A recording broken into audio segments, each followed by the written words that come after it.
नमस्कार और मैं हूं अखिलेश कुमार। आप देख रहे हैं उन्नाव टुडे न्यूज़। गंगा का बढ़ता जल स्तर इस वक्त उन्नाव जिले के लिए संकट बन चुका है। बांगरमऊ से लेकर शुक्लागंज तक सैकड़ों गांव इस बाढ़ से प्रभावित हैं।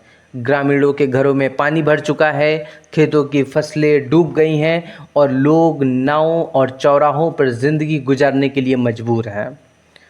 पशुओं के लिए चारे का संकट है, बच्चों की पढ़ाई ठप है, बीमारियों का खतरा तेजी से बढ़ रहा है। सरकार राहत और बचाव की बातें कर रही है, लेकिन ज़मीनी सच्चाई कुछ और ही है। और सबसे बड़ा सवाल यही है, आखिर मार्जिनल बांध का काम अब तक पूरा क्यों नहीं हुआ, जो अगर समय से ही बन गया होता तो शायद आज इतनी बड़ी तबाही न होती। चलिए सबसे पहले रुख करते हैं हमारे संवाददाता कुलदीप त्रिपाठी जी का, जो इस वक्त बाढ़ प्रभावित इलाकों में मौजूद हैं। आप देख रहे हैं उन्नाव टुडे, सच का साथी और सच खबरें दिखाने वाला लोग है और जनपद उन्नाव है। ये देखिए, आप दिखाइए जरा कि किस तरह से इनका दैनिक जीवन यहाँ पे यापन हो रहा है, किस तरीके से इनके बच्चे पढ़ाई लिखाई से लेकर के घर से बाहर आना जाना। देखा जाता है कि अगर हम 2 मिनट के लिए घर में कैद कर दिए जाए तो हमें लगता है कि आज घर से बाहर हमें निकलने को नहीं दी महसूस हो रही, और ये हमें लगता है कई दिनों से बाहर ना निकल पाए होंगे। कैसे अपनी सारी व्यवस्थाएं पूरी करते हो, कैसे बाजार जाते होंगे, कैसे इनका आना जाना होता होगा। भैया क्या नाम है? नोखेला। कब से पानी भरा हुआ है? आज करीब 7 दिन हुई। कौन सा जिला है ये? उन्नाव जिला है। उन्नाव जिला है। तो ये बाढ़ है कब से आई है, कितने दिनों से? अरे 15-20 दिन से है यहाँ भरा पानी। तो कैसे आप बाहर जाते हैं, कैसे क्या अपना जो दैनिक जीवन? साइकिल जावा बाबा कर पैदल साइकिल से है। और कोई कुछ नहीं व्यवस्था है, कुछ नहीं व्यवस्था है। बाढ़ का कहर दिखाते और प्रभावित क्षेत्रों का दौरा करते करते उन्नाव जनपद में मैं लगातार आपको अपडेट दे रहा हूँ। आज याद आ रहा है वो गाना जो एक चला था, गंगा मैया में जब तक ये पानी रहे मेरे सजना तेरी जिंदगानी रहे। तो आज जिंदगानी के क्या हाल है, कैसे आम जनमानस अपना जीवन यापन कर रहा है। आइए थोड़ा अंदर चलते हैं। देखिए बुजुर्ग महिला हैं, हमारी माता जी हैं, और इनका ये झोपड़ी है। माता जी क्या नाम है आपका? तो ये बाढ़ का पानी गंगा जी का आ गया, कैसे क्या जीवन यापन हो रहा है? सुविधा देवी लावा भैया, हमारे पानी भर गया भाई, सब बहुत साहब पूरे घर में। तो खाना ना कैसे कहाँ बनता है? बड़े बनाई दिखाई क्या करें साहब। तो मड़ैया के अंदर तो आइए देखते हैं, दिखाइए भैया जरा, आइए जरा। और ये समस्या जो अंदर थोड़ा जूम करके दिखा दीजिए, कैसे आपका सामान रखा हुआ है और किस तरीके से। देखिए यहाँ पे, इधर थोड़ा सा दिखा देना बाद में, कि ऐसा कहर जो निरंतर प्रतिवर्ष, ऐसा नहीं है कि ये कोई पहली बार है, हर बार बाढ़ का कहर। इधर आके थोड़ा सा दिखाइएगा, थोड़ा सा जाइएगा। ये देखिए जानवरों की व्यवस्था है, ये इस तरह से कैसे जानवरों को रखा जा रहा है एक जगह पे बांध करके, और आसपास चारों तरफ पानी भरा हुआ है। बहुत ही दिक्कत है आम जनमानस में। ये पीड़ा ऐसी पीड़ा है कि जो असहन है। अगर आप देखें तो इसको सहन नहीं कर सकते हैं। जो लोग अपने घरों में, जिनके पक्के मकान में, शहरों में रह रहे हैं, कस्बों में रह रहे हैं, वो आकर के यहाँ देखें तो वाकई ऐसा लग रहा है कि कैसे जीवन जिया जा रहा है इसी बाढ़ में, कि चारों तरफ पानी भरा हुआ है।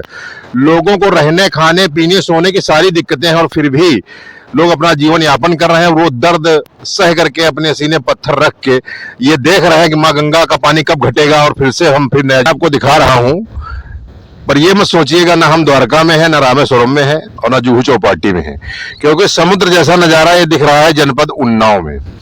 और जनपद उन्नाव में मैं गंगा तटवर्ती शुक्लागंज से चलते चलते पहुंचा हूं बांगरमऊ के दबौली क्षेत्र में। यहां से मैं शुरुआत कर रहा हूं। देखिए ये बाढ़ का कहर, ये समुद्र जैसा नजारा आपको दिख रहा है, ये माँ गंगा का है। और माँ गंगा ने ऐसा किया है कि यहाँ से 24 किलोमीटर नीचे तक जितना भी ग्रामीण अंचल की खेती, जो भी फसलें, जो भी किसान समुदाय के जीविका के जो आमदनी के स्रोत थे, उन सबको नस्त नाबूद कर दिया है। वाकई ये माँ गंगा जो भागीरथी इनको लेके आए थे पुरखों को तारने के लिए, तो अब ये माँ गंगा ने ऐसा कुछ नज़ारा यहाँ पर बनाया है। ये कैसे बन गया, इस पे एक चर्चा और चली थी सन 92 में मार्जिनल बांध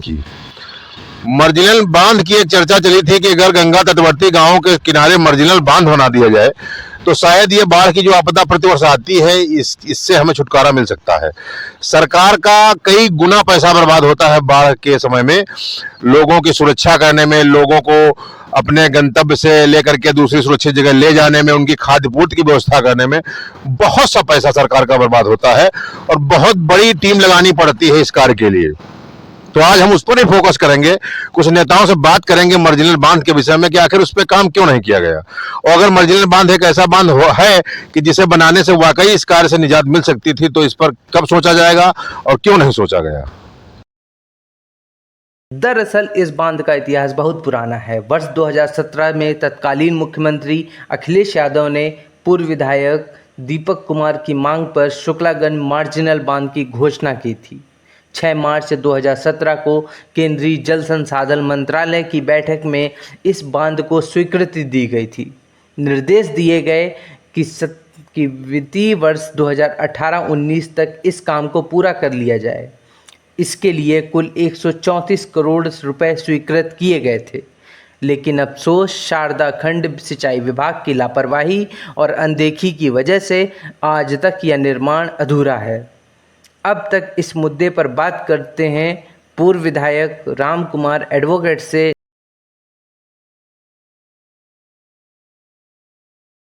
सरकारें आई चली गई, परंतु आम जनमानस में सामने वाले की पीड़ा किसको दिखती है। तो मैं आज रूबरू कराता हूं राम कुमार जी से और जानना चाहूंगा कि इस बाढ़ प्रभावित क्षेत्रों के लिए क्या ऐसा कुछ हो सकता है कि जिससे ये आपदा और ये समस्याएं हमेशा के लिए खत्म हो जाए।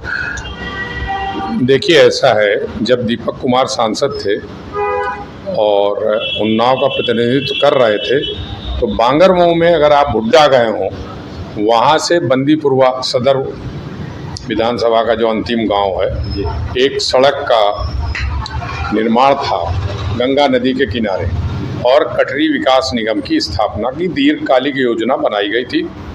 तत्समय जो डीएम थे उन्होंने भी काफ़ी सहयोग किया था, और कुछ टुकड़ों में जैसे बंदीपुरवा से रमचर यहाँ तक त्रिभुवनखेड़ा तक कुछ रोड बनी, लेकिन वो कटरी विकास निगम का भी प्रस्ताव पीछे हो गया और ये अपूर्ण रहा कार्य। उस कार्य योजना का मूर्त रूप देने का काम किसी भी अधिकारी ने नहीं किया, क्योंकि मैं किसी सत्ता को या राजनैतिक दल को इसका दोष नहीं देता हूँ। ये स्कीम जो बनाई जाती हैं, इसमें भागीदारी सरकारी अधिकारियों की होती है। एक उदाहरण दूंगा आपको कि जाजमऊ पुल से गंगा पुल तक, और जाजमऊ गंगा पुल से और यहाँ शुक्लागंज पुल तक 7 किलोमीटर का मार्जिनल बांध, जिसमें लगभग 3000 हेक्टेयर कृषि भूमि को बचाने का और 2,85,525 की जनसंख्या को सुरक्षित करने का प्रस्ताव किया गया था। और ये जब स्वीकृत होकर आ गया 2017 में, तो 2017 से ये 25 चल रहा, 8 साल हो गए। सिर्फ ये जो राजतंत्र शाही है अधिकारियों की, वो इसको 3 जगह अभी उन्होंने, मैंने चूँकि विधानसभा में याचिका प्रस्तुत की थी माननीय सदस्य विधानसभा श्री अमिताभ वाजपेयी के द्वारा, कल की मीटिंग में उन्होंने जो नोटिंग दी है कि हम 3 जगह कटान रोक रहे हैं, जिससे कि ये 3000 एकड़ भूमि और 2,85,585 जनसंख्या सन 2014 की है, वो प्रभावित नहीं हो रही है। इसलिए इस मार्जिनल बांध का औचित्य समाप्त हो गया। आज मैंने अभी बनाया है आरटीआई। क्या ये जो 3 कार्य हुए हैं उन रविदास नगर में, उनसे पूरी बाढ़ रुक गई है, या 3000 एकड़ कृषि भूमि में पानी नहीं पहुंचा, या 2,85,000। तो आपने देखा, एक तरफ गंगा की बाढ़ ने लोगों की ज़िंदगी को बर्बाद कर दिया है, तो दूसरी तरफ सरकार और विभाग की लापरवाही ने मार्जिनल बांध जैसी जरूरी परियोजना का अधूरा छोड़ दिया है। पूर्व विधायक राम कुमार एडवोकेट साफ कहते हैं कि अगर 2017 में स्वीकृत बांध का काम पूरा हो जाता तो आज सैकड़ों गांव इस त्रासदी से बच जाते। अब सवाल यही है कि आखिर प्रशासन कब जागेगा और कब उन्नाव के लोग बाढ़ से राहत पाएंगे। दोस्तों, उन्नाव टुडे सिर्फ खबर नहीं दिखाता, बल्कि आपकी आवाज़ बनकर सच को सामने लाता है। इसलिए अगर आप चाहते हैं कि आवाज़ और मजबूत हो तो इस वीडियो को लाइक कीजिए, ज़्यादा से ज़्यादा लोगों तक शेयर कीजिए और चैनल को सब्सक्राइब करना न भूलें, क्योंकि आपकी आवाज़ ही उन्नाव टुडे की ताकत है। मैं हूं अखिलेश कुमार, नमस्कार।